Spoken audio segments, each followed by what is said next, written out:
Kutoka 4:2. Kutoka 4:2. Ukitambua mamlaka, yani ile power iliyo ndani yako, utatambua na namna kutumia ile mamlaka ulionayo ili utawale. Amen. Amen. Inasemaje? 4:2 Kutoka.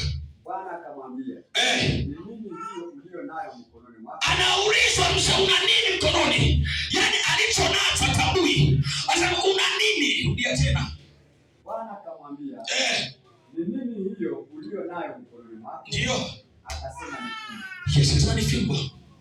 Kumbe ile fimbo ndio mamlaka kwa mbele. Yes. Haleluya. Bwana anamuuliza una nini?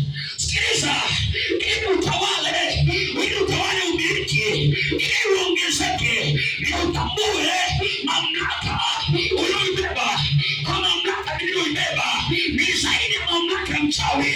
Mamlaka niliyoibeba kuu sana. Haleluya, haleluya. Anaulizwa una nini mkononi mwako? Akasema ina fimbo. Kumbe ile ndio mamlaka hiyo nayo. Ukiendelea kusoma utaona vitu ambavyo vilifanyika kupitia ile fimbo.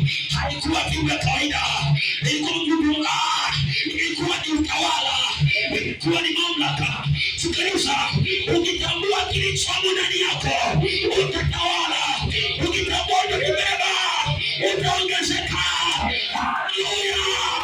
Haleluya. Ukielewa nguvu uliyoibeba, utamjua Mungu vizuri, utaongezeka. Haleluya. Shuhudia leo. Tutambue mamlaka ulibeba. Wakati mwingine umebeba hofu kwa sababu haujajua kile ambacho umekibeba.